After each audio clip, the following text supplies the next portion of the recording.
2, 1, vas-y. Jacques Levigre, bonsoir. Bonsoir.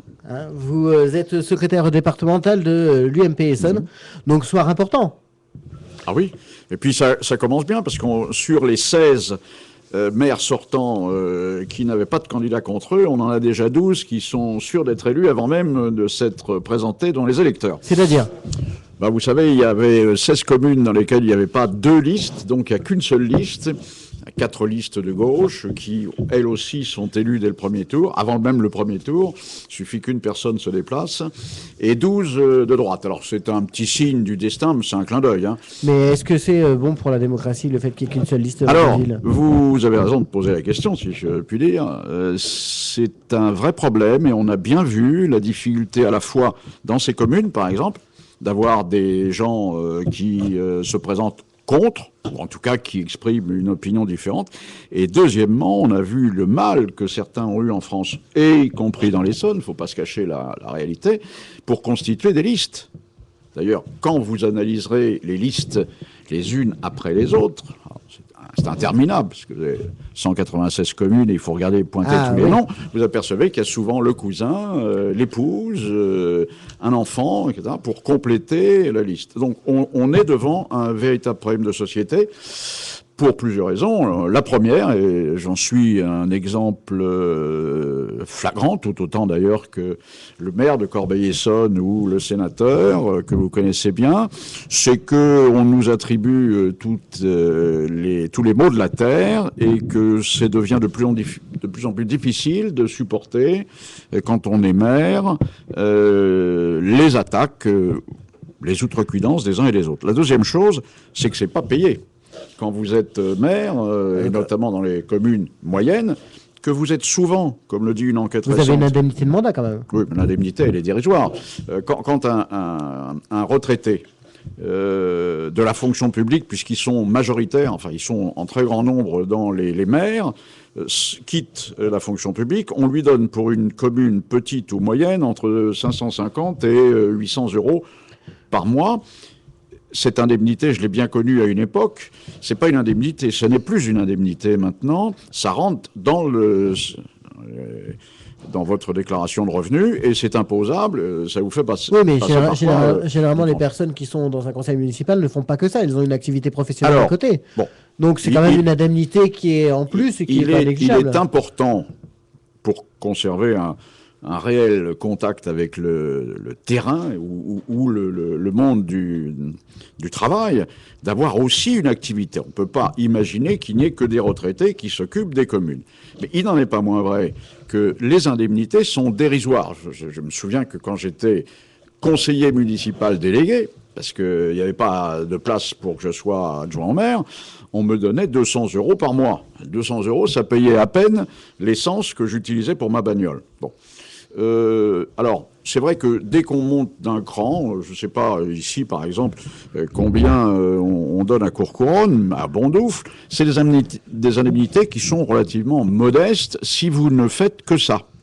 C'est la raison pour laquelle aussi, il faut le dire, certains de nos élus parmi les maires aiment bien avoir un deuxième mandat de conseiller général ou de conseiller régional, voire de député, voire de sénateur. D'où le cumul des mandats. Alors, c'est la raison c'est le non-dit sur le cumul des mandats, parce que tant qu'on n'aura pas revalorisé réellement les indemnités ou les salaires des maires, quitte à ce que véritablement ils soient à la fois ponctionnés par les impôts, mais également par les prestations sociales, par les retenues sociales, on ne trouvera pas de gens pour se lancer dans l'aventure avec des coûts qui sont, dans tous les sens du terme, COUPS et COUTS, à prendre tout le temps. Et puis, et je le dis pour ce qui est de la partie purement financière, quand vous êtes un maire, vous êtes obligé d'avoir un costard, vous êtes obligé d'avoir une cravate, vous êtes obligé de... Vous pouvez pas... Mais ça, ils peuvent l'avoir aussi dans leur vie de tous les jours. Oui, attendez. C'est important aussi de ne pas apparaître comme... moi, je me souviens, j'ai vu des communistes qui se sont fait élire en mairie, ils n'avaient jamais porté un costard de leur vie, ils ont acheté un costume et une cravate, et ça leur a coûté de l'argent. Et c'est pas là-dessus on leur donnera des adresses. Alors, les indemnités, attention, elles sont pour les maires Et pour les adjoints, le simple conseiller municipal qui a souvent autant de responsabilités qu'un maire ou un adjoint, il touche pas grand-chose. Et entre nous, soit dit, c'est pas la manière la plus noble de rentrer en politique. La manière la plus noble de rentrer en politique, pour dire une banalité, c'est que la politique, c'est la gestion de la cité, et vous avez envie de vous intéresser à ce qui se passe, en général d'ailleurs par réaction à l'égard de la municipalité en place, et vous dites, tiens, je vais y aller. Mais comme vous avez entendu dire que c'était de plus en plus contraignant, eh bien vous avez des gens qui disent, moi, je veux bien, mais vous ne me mettez pas en tête. Nous avons eu des refus de prise de tête et des gens qui nous disent, ben non, je serais très bien en 3e ou en 5e position. Pourtant, des prises de tête en politique. C'est une vraie prise de tête. Je ne veux pas être en tête, je veux bien être 3e ou 5e pour aider, mais pas en tête. Quel est votre avis sur, justement, au niveau de ce premier tour des élections municipales ? Sur la campagne en général, le climat, tout ça. Le climat est détestable, bien sûr. C'est pas à vous que je vais le dire. Il suffit de lire les journaux, d'écouter la radio. L'indécence avec laquelle les socialistes se sont comportés à l'égard de Nicolas Sarkozy est quelque chose qui leur revient dans la figure. Je pense d'ailleurs que ce soir, on en aura la démonstration. Mais le problème, quand même, c'est qu'il y a quand même des affaires, qu'on le veuille ou non. Alors, je trouve que, justement, si vous me permettez, je trouve que l'UMP, dont vous faites partie, est génial.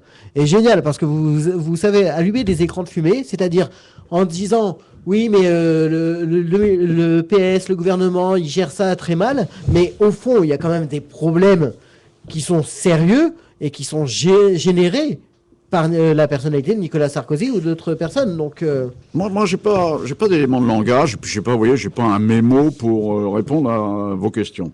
Ma vision des choses, elle est très claire. On est dans un état de droit. Et tant qu'on n'a pas été condamné par la plus haute des juridictions, et aujourd'hui c'est plus la juridiction française, mais c'est la juridiction européenne, on n'est pas coupable. À partir de là, on ne peut pas dire qu'il y a des affaires Sarkozy. Quand on dit, par exemple, qu'il y a une affaire Sarkozy... Oui, mais là, il y a quand même des enregistrements. Non, attendez. Non, je commence par la chronologie. On nous parle de la campagne de M. Balladur en 95. M. Sarkozy a strictement rien à voir. Or, on dit aux gens depuis maintenant 3 ans, 4 ans, et Sarkozy, il est mouillé dans l'affaire de la campagne de Balladur. Deuxièmement, on vous dit l'attentat de Karanchi. Sarkozy, il est pour rien. Bon, après, on vous dit Madame Bettencourt. La démonstration a été faite qu'il n'a pas été chercher de l'argent chez Madame Bettencourt. Tada. Et puis, il y a cette fameuse affaire des écoutes, le scandale. Il n'est pas dans ce qu'a dit Nicolas Sarkozy et dont, entre nous soit dit, on ramène simplement à quelques mots et qui sont exprimés par son avocat en disant disons ce qu'on dit dans des conversations intimes, on se lâche. Bon. Où y a-t-il une affaire aujourd'hui ? Il y a une affaire dans des écoutes qui, semble-t-il, mobilisent une partie de la classe politique, y compris un peu à gauche, et notamment chez les avocats. Il y a un malaise chez quelques magistrats qui disent c'est peut-être pas comme ça qu'il fallait s'y prendre. Et puis, on sait très bien qu'il y a des méthodes qui existaient du temps de M. Mitterrand, notamment, parce que pour qui avait une cellule... Parce que pour vous, il n'y a jamais eu d'écoute sous Nicolas Sarkozy. Je ne renvoie pas les gens dans leur but. Je dis, je ne peux pas accepter l'idée selon laquelle, a priori, on est forcément coupable, puisqu'on est notamment un homme politique et qu'on est Sarkozy. Alors, le problème de Nicolas Sarkozy, et je le connais bien, parce que ça fait plus de 20 ans que je le pratique, j'ai été d'une loyauté et d'une fidélité à son égard qui a toujours été ma règle de conduite en politique, comme je l'ai été avec Serge Dassault, comme je le suis avec un certain nombre de mes amis, y compris Georges Tron, qui a été lui aussi traîné dans la boue, avant un non-lieu célèbre. Bien. Moi, je crois que Nicolas Sarkozy, il a une qualité qui est un défaut, c'est que il est très réactif. Et il en avait marre d'entendre raconter tout ce qu'on racontait sur lui. Il est en plus de ça, faut pas l'oublier, avocat, et il a dit, écoutez, présomption d'innocence, arrêtez de m'emmerder, et je vous balance un texte un petit peu dur qui, effectivement, termine la campagne des municipales en apothéose, à la fois pour la droite parce qu'il faut dire les choses telles qu'elles sont, on n'a pas été mécontent de cette prise de position de Nicolas Sarkozy, même si à droite, il n'a pas que des amis. Et puis, la gauche, déjà enfoncée par ses propres affaires, mais surtout par ses propres médiocrités au gouvernement. Vous savez, quand vous avez un président de la République qui est en dessous de 20% de satisfaction, c'est qu'il y a un vrai problème.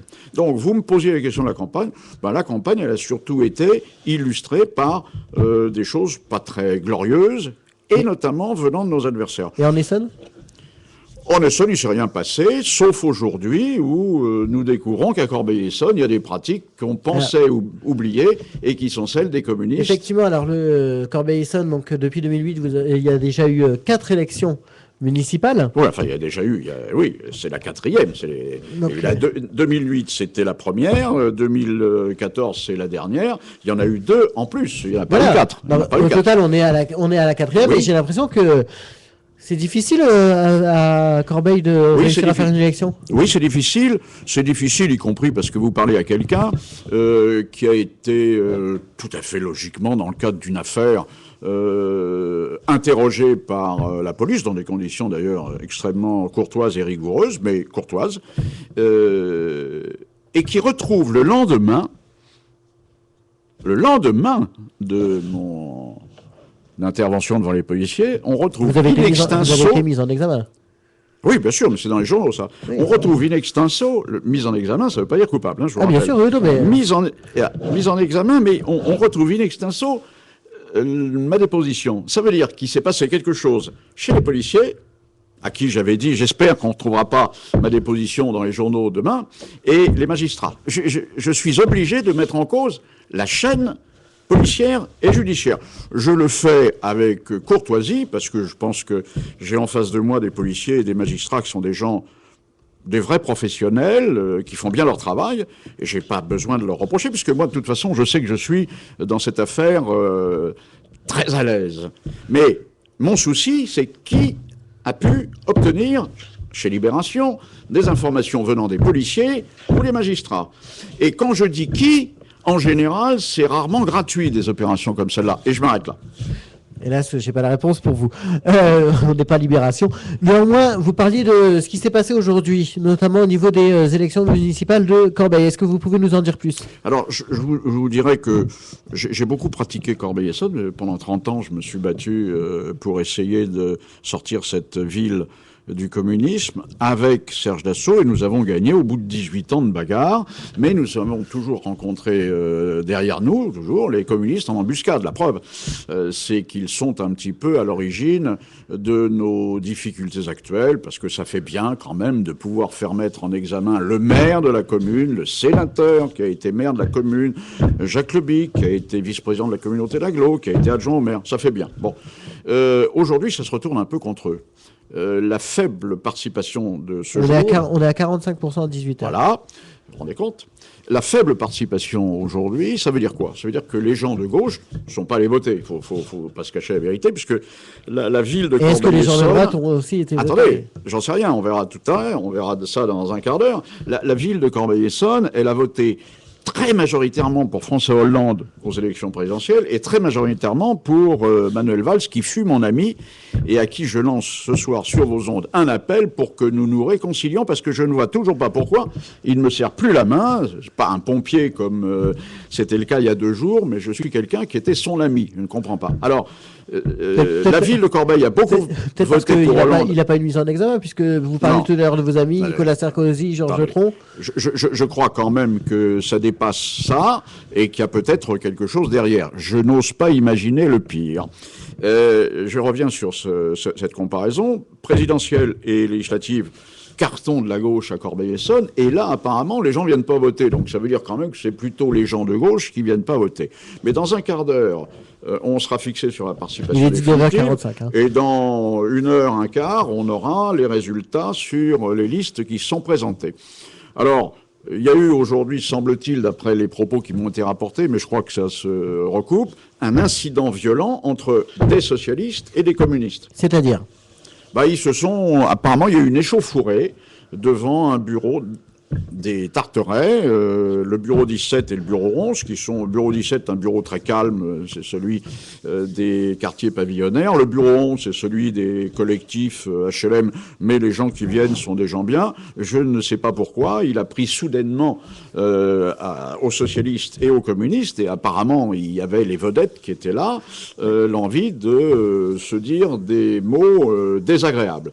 Ils l'ont fait, et ça va très loin, puisqu'apparemment il y a une plainte de déposée. Et puis j'ajoute en sus que le fait pour Bruno Piriou d'avoir fait imprimer, voilà, parce que là, passer en commission de propagande un bulletin de vote. Là, ce qui se passe, c'est que l'élection de Corbeil risque déjà d'être contestée. Alors, depuis ce midi, on en parle déjà. Alors elle est contestée depuis la moitié de la journée, pour plusieurs raisons. Pour une seule raison d'ailleurs, mais il y a 2 ou 3 sorties possibles.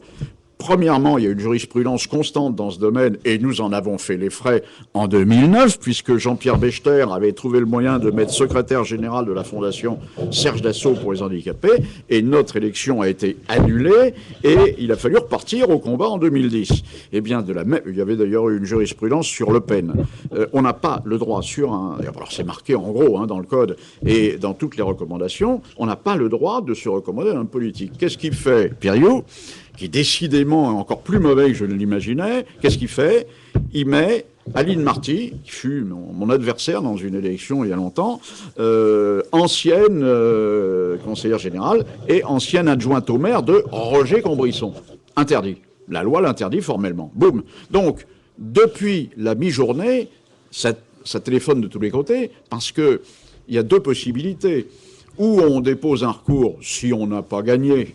À mon avis, on va gagner. C'est ça, c'est que si vous gagnez, vous n'allez pas faire de recours. Oui, mais attendez, supposez que Piriou soit en tête ce soir devant les socialistes, parce que celui qui sera en tête, c'est Jean-Pierre Bechter. Supposez que Piriou soit devant Da Silva. Qu'est-ce que va faire Da Silva? Il va dire « Oh, attention, ça va pas ». Bon. Ou alors, il y a une autre possibilité, moi je l'ai suggéré, je ne sais pas si je serai suivi, ce soir, quand on ouvre les enveloppes, le préfet a déclaré que ça pouvait être des bulletins nuls. Et à ce moment-là, eh bien, chaque fois qu'on sort un bulletin Piriou de l'enveloppe, dit bulletin nul. Bon, moi, je trouverais ça formidable. Alors, je ne sais pas si tout le monde me suivra dans cette recommandation, mais c'est quand même très important. On ne peut pas, à 3 ans de distance, dire Bechter, c'est pas bien, et dire Piriou, il peut le faire. Mais vous semblez sûr que Jean-Pierre Bechter sera en tête? Oui, bien sûr. D'abord parce qu'on a des sondages. Pourtant, au-delà des sondages. Premier tour, Jean-Pierre Bechter est en tête. C'est évident, la gauche, elle a 3 listes, et puis il y a une liste des quartiers. Ça fait 4 listes. Donc on ne voit pas comment Jean-Pierre Bechter, voilà, Jean-Pierre Bechter avec le bilan qui est le sien, avec le programme qui est le sien, avec l'autorité qui est la sienne, avec l'image qui est la sienne aussi. Il n'a pas une image, il est mis en examen. Mais il y a plein de gens qui sont mis en examen. Madame Martine Aubry, maire de Lille, elle est mise en examen dans une affaire qui remonte à... D'accord. En fait, votre réponse quand on parle de mise en examen, c'est toujours de parler de la gauche et des mises en examen de la gauche. Attendez, parce qu'il faut déjà s'intéresser à ce qui se passe à droite. Je vous ai pas dit ça du tout. Vous me titillez, parce que c'est un petit peu la méthode je vous pose la question. Journalistique. Vous me titillez en me disant, mais il est mis en examen. Mais attendez, j'avais cru comprendre que tout le monde avait enfin compris que d'être mis en examen, ça ne veut pas dire qu'on est coupable. Moi qui ne suis pas coupable, je suis mis en examen. Je suis mis en examen, et ensuite, je vais passer devant un juge d'instruction qui va m'écouter. Et ce juge d'instruction, il va faire son rapport au procureur, et le procureur peut très bien dire il n'y a pas lieu. Souvenez-vous de ce qui s'est passé avec Georges Tron. Vous m'excuserez de vous dire quand même que quand il y a mise en examen, déjà, c'est quand même... Non. C'est quand même pas non plus, on met pas en examen n'importe qui. C'est pas demain, on va faire une mise en examen. C'est qu'il y a quand même des questions qui se posent. Est-ce que vous trouvez que, justement, on parle de la politique? Est-ce que quelqu'un qui a été mis en examen et qui est candidat au niveau des électeurs, ça donne forcément une bonne image? Mais je m'interdis de penser qu'une personne mise en examen, c'est le début d'une procédure, n'a pas le droit de dire « je suis innocent ». Georges Tron s'est battu pendant 2 ans parce qu'il avait été mis en examen et qu'à un moment, le procureur de la République, en toute indépendance, la gauche étant au pouvoir, a dit il n'y a pas lieu de continuer. J'ai moi-même été en correctionnel, il y a de ça, quand j'étais président de l'association de prévention spécialisée de Corbeil-Essonnes. J'ai été envoyé en correctionnel, prévenu de ne pas avoir respecté les termes de la loi en matière de financement des associations, parce qu'on avait financé une association avec l'argent de notre association, etc. Bon, je tombais sous le coup de la loi. On m'a traîné devant les tribunaux, j'ai été me défendre avec mon directeur et mon commissaire aux comptes. On risquait 6 mois de prison avec sursis, on est sorti blanchi, il n'y avait pas lieu de... C'est le tribunal qui a décidé. Donc il faut toujours se méfier de cette notion selon laquelle, mise en examen, il n'y a pas de fumée sans feu, il doit y avoir quelque chose derrière. Non. Alors, Jean-Pierre Bechter, les tout derniers sondages que nous avons, faites-nous confiance, on a toujours fait les sondages chez nous. C'est très démobilisant un sondage, parce que quand il est trop bon, les gens disent bon, c'est pas la peine d'aller voter. C'est pour ça, les sondages, c'est quand ils sont bons, on les écoute, sinon on les écoute pas. Nous, on a, disons par sens politique, mais également parce que c'est aussi une de nos grandes passions, fait des sondages tout le temps. On les a même fait pour tout un tas de nos copains dans l'Essonne. Et parce qu'on a le droit de le faire. Et on a vu qu'à chaque fois, ça nous donnait tout de même une tendance. C'est rare qu'un sondage soit complètement démenti par les résultats. Et donc, Jean-Pierre Becher sera en tête. Et ensuite, il y a les 4 listes. Et il y a une liste, par exemple, qui est notoirement connue pour être celle des gens des quartiers. Et on sait très bien vers qui ils vont se tourner au deuxième tour, s'il y a un deuxième tour. Alors, juste en ce moment, ce qui se dit sur Twitter, on en parlait... hors antenne, comme quoi il y avait des radios Londres qui circulaient notamment sur Twitter. La confiture aux myrtilles a meilleur goût que celle aux fraises. Ça devrait être quelque chose qui vous fait plaisir. Oui, c'est pas impossible, oui. C'est pas impossible. J'en ai vu quelques-uns. Il y avait une histoire de rose avec des épines. Mais comme j'ai pas le temps de perdre mon temps trop sur Twitter, parce que dès que je m'envole sur Twitter ou sur Facebook, alors moi, j'y passe la nuit. Donc, je fais attention. Alors, quelle est justement là votre appréhension par rapport au deuxième tour ? Eh bien, comme j'ai en face de moi mon ami Rougol, c'est pas lui qui me démentira. Membre du bureau, alors pour ceux qui nous rejoignent, donc membre du bureau départemental de l'UDI Essonne. C'est pas lui qui me démentira. L'UDI et l'UMP sont main dans la main sur le plan national. Sur le plan national, il arrive qu'il y ait, et c'est là l'intérêt des élections municipales, vous parliez tout à l'heure de ce que ça pouvait représenter, il arrive qu'il y ait des affrontements. Nous en vivons quelques-uns en ce moment en Essonne, mais il y en a aussi en France, dans le reste de la France. Et puis, il arrive même qu'au sein d'une même formation politique, il y ait des gens qui partent avec la même étiquette en disant, de toute façon, c'est moi qui... Je ne donnerai pas de nom dans l'Essonne, parce que pour l'instant, on n'a pas terminé. Mais bon, c'est comme ça, c'est les hommes. L'UDI, l'UMP, le MoDem, on fonce ensemble sur le plan national avec tous les accords dont vous avez entendu parler et sur lesquels nous nous prononcerons demain, parce qu'il faut aller très vite, puisque mardi, il faudra de nouveau aller à la fois porter les listes, mais également faire état des soutiens, imprimer des papiers, faire des appels à voter pour les uns et pour les autres. Et nous respecterons, nos engagements avec l'UDI, il n'y a aucun problème. On avait déjà des engagements avec l'UDI au premier tour, ça s'est très bien passé. Peut-être un petit problème du côté de Dourdan, mais je crois que c'est un problème interne à l'UDI. Pour le reste...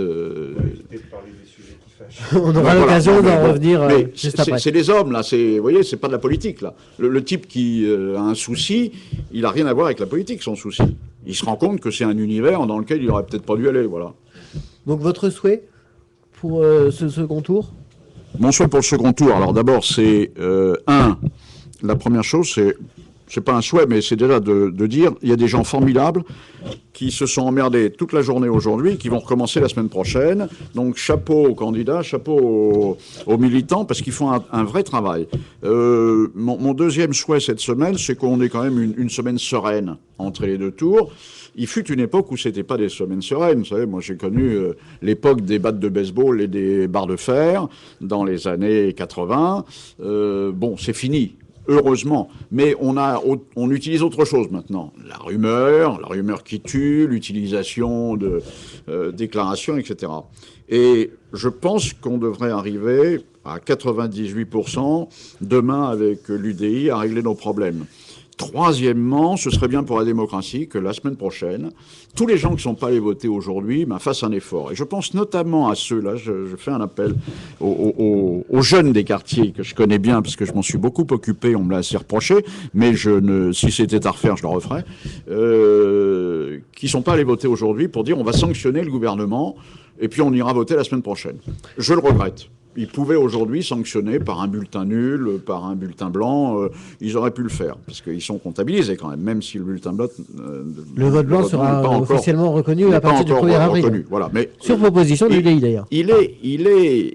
Il existe le bulletin blanc, il est comptabilisé en statistiques, mais elles n'apparaissent pas dans la presse. Alors, une dernière question pour vous, puisque vous devez après partir. Il faut que j'aille voir la préfecture, récupérer une partie de mes impôts. Une dernière question, puisque sur notre antenne d'ailleurs, vous avez eu un échange interposé avec Audrey Guibert, donc porte-parole du Front National et Essonne, où je lui demandais où en était la procédure contre vous, puisqu'elle avait demandé votre démission et elle voulait porter plainte contre vous.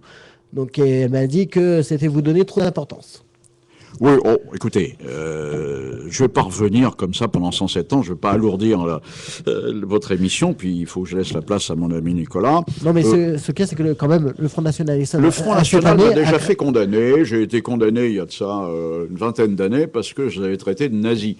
Et le correctionnel d'Evry m'a filé, à l'époque, ça m'a coûté 10 000 francs d'amende. Parce qu'on avait relaté mes propos. C'était mon ami Anne Roux, à l'époque journaliste républicain, qui avait dit « Monsieur Le Big a dit ce sont des nazis ». Bon, je ne retire pas une parole de ce que j'ai dit à l'époque, parce que quand je vois des photos des candidats du Front National avec la svastika derrière eux, quand j'entends les propos antisémites du Front National, quand je me souviens de ce que disait Jean-Marie Le Pen sur la race juive et sur les durafours crématoires et sur le détail de l'histoire, pour moi, le Front National n'est pas un parti républicain. Pour moi, le Front National, c'est un parti qui malheureusement existe parce qu'il récupère une partie du vote des gens exaspérés, et notamment dans les banlieues, et c'est sa seule raison d'existence. Le Front National n'a pas de programme économique, le Front National n'a que deux anciennes. La question qui se pose quand même, c'est que en 2008, il y avait 0 liste Front National en Essonne. Cette année, ils en ont aligné 15. Mais je viens de vous dire... Est-ce que c'est pas quand même un signe que... Mais je viens de vous le dire. Il récupère l'exaspération des gens qui, à une époque, votaient communiste. Il y a un exemple très important, 1984, élections européennes à la proportionnelle. La droite s'en fout, enfin, le RPR de l'époque, l'UDF s'en fout, c'est dommage d'ailleurs. Et le Front National récupère tous les râleurs qui étaient déçus, qui contestaient l'arrivée de Mitterrand au pouvoir. Et en 84, le Front National fait une percée extraordinaire, y compris dans l'Essonne, y compris à Corbeil-Essonne, où il monte à un pourcentage jamais atteint. Donc c'est surtout chez les râleurs et chez les gens qui ont une bonne raison de ne plus croire en rien. Sauf que le Front National, il y a d'abord son histoire, deuxièmement, il y a ces anciennes régulières qui continuent à dire c'est de la faute des Noirs et des Arabes, c'est de la faute des Juifs, etc. Et puis, le programme économique est catastrophique. Donc, moi, je n'ai pas du tout envie de voir le Front National s'installer aux affaires, y compris dans les communes, où chaque fois qu'il a pris une commune, le Front National a été plus mauvais encore que la gauche. Merci Jacques Lebigre. Une bonne nouvelle avant de passer à Nicolas Rougol. Yves Gégaud a été élu au premier tour avec 77% des voix. Eh bien, vous voyez, ça me fait vraiment plaisir pour mon ami Yves.